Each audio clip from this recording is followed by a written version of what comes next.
Assalamu alaikum wa rahmatullahi wa barakatuh. Blessings to all of you. So from time to time I'm asked from people what happens after death. And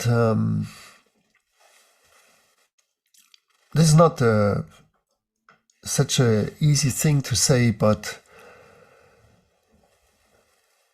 what I can recall from my own experiences and what I understood from other things is, first of all, we have to understand how the existence is built somehow.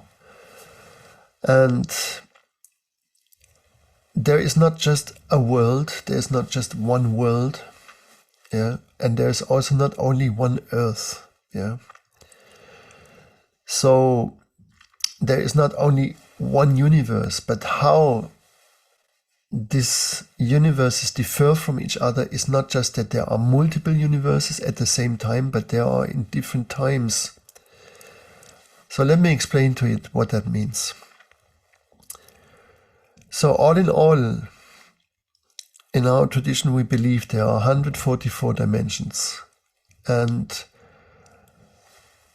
up to the fifth one, we can more or less say what is going on there. And beyond that, it's impossible to speak it in words.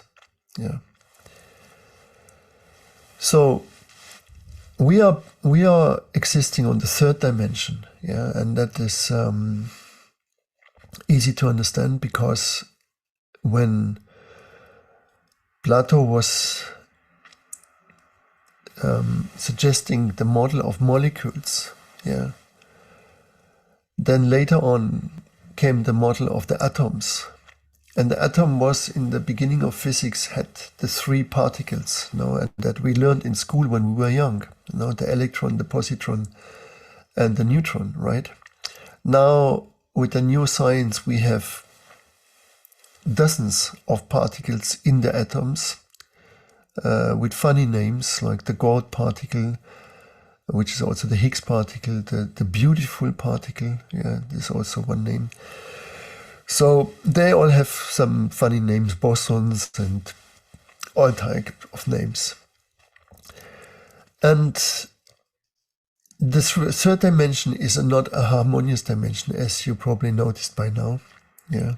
So this is not meant to be a dimension that will ever change. Yeah, it is like this. That means you come here to make certain experiences that are always have to do with suffering. There is no other option. That is the option. Yeah. But we have promises. We got promises for this life, and one thing is that it says in the Book of Love, La yukallifullahu nafsan illa wus'aha. That means no soul is burdened with more than it can carry. Yeah. And you may think, well, but that is not my case. No, because I feel all the time more burdened than I can carry. But from a soul view, yeah, it is exactly like this. You come here with exactly the capacity to make your life well. Yeah. If you stop resisting to every challenge there is, So the third dimension is resonating unharmonious, yeah, and that is what we have to accept, what we have to learn to accept, that we allow these unharmonious moments, these difficult things, this suffering to be a part of our life. And through that, they will harmonize things in our life. Yeah. So what happens after death is not for everyone the same, because it has to do again with the resonances you are into it. It has to do with the state you are into it at the moment you die. Yeah. It looks like a very unfair thing, but you see, existence is not so much about human fairness. Yeah. It is not in that sense emotional. Yeah. So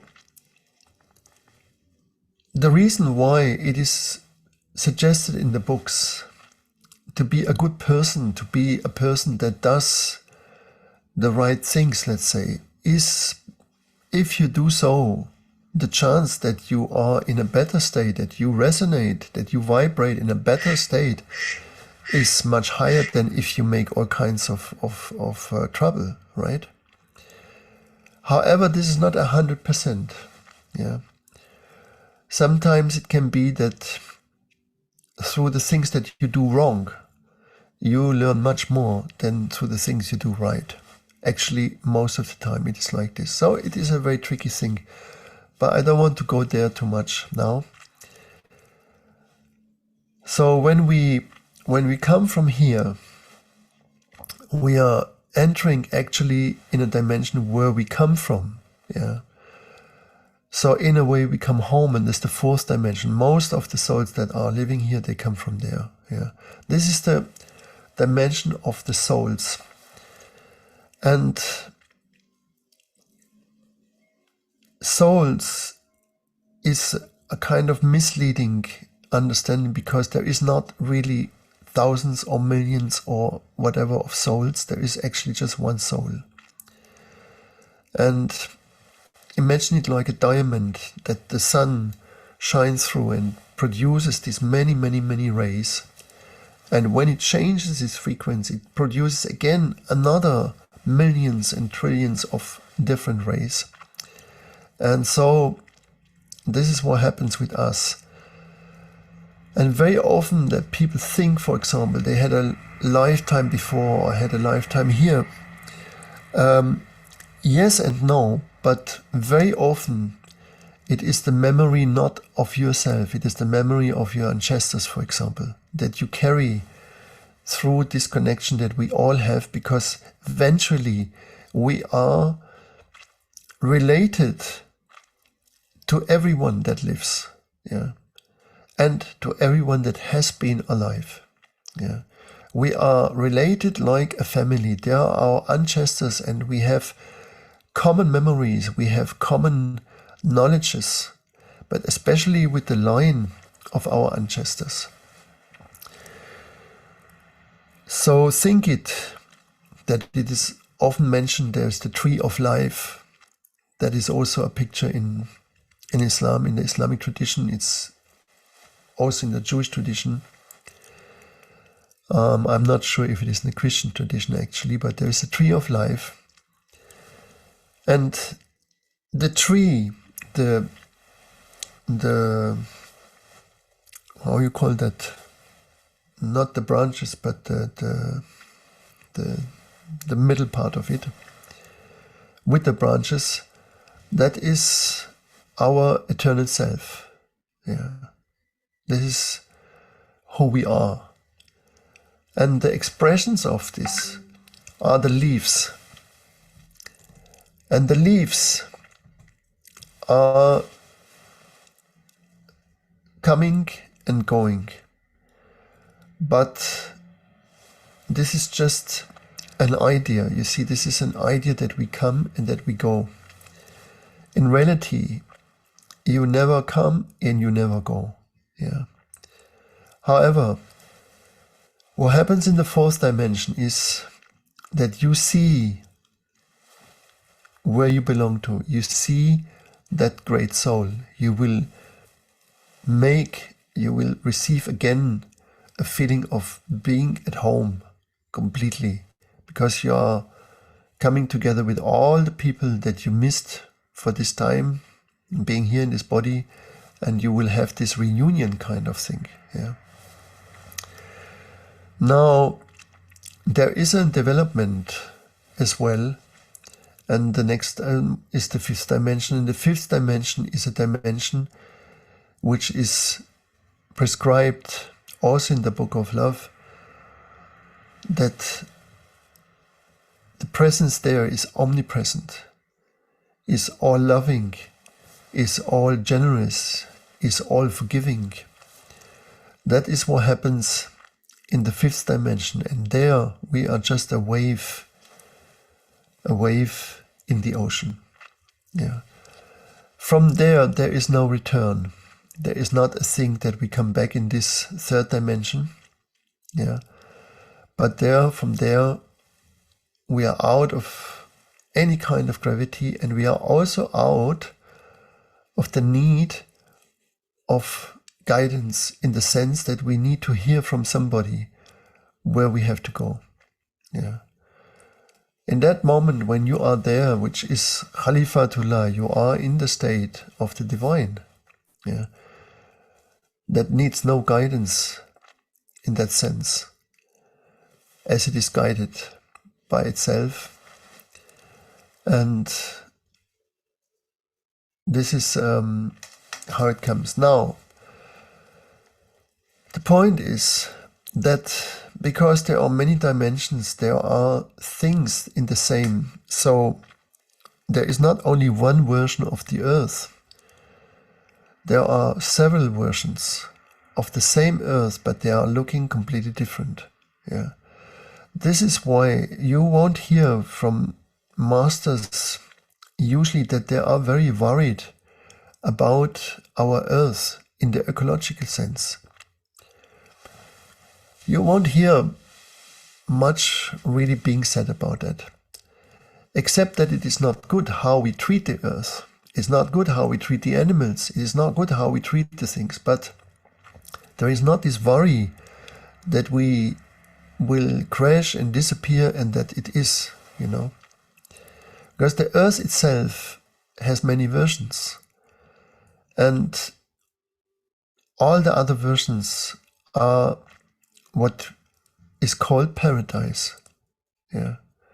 So even you come in the first paradise, in this other first version of the earth, which resonates on a different level, and that's why it is harmonious, it is completely intact, it's beautiful, it's paradise.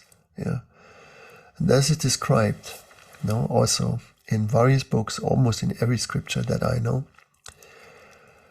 And according its vibration, there is a next variation of earth. And in some traditions, this other first copy of the earth is called Abhika. Yeah. And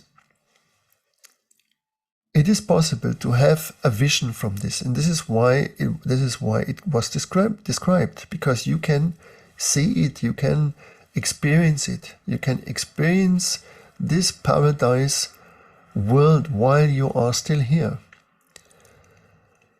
And I want just to tell a short story that I experienced with my master. And we were driving around in London with a Turkish brother, and we got somewhere lost in this scenery that, if you know London a little bit, there is these oceans of streets where they have these red stone houses, and one looks like the other, and every street looks like the other, and it's kind of an ocean of same looking like houses and streets. So Maulana asked me, "What do you see?" And I said, "Well, I see these red stone houses, and one street looks like the other, and it was a nice sky. It was a nice day in that day." And so I tried to describe the scenery. And he said then to me, "Now ask me what I see." So I said, "Okay, what do you see, Maulana?" And he said, "I see houses with little towers, with golden roofs on top, and gardens, and beautiful nature." And at that time, I could not understand why he sees that. Yeah, what kind of thing that is? What kind of thing that could be that he sees?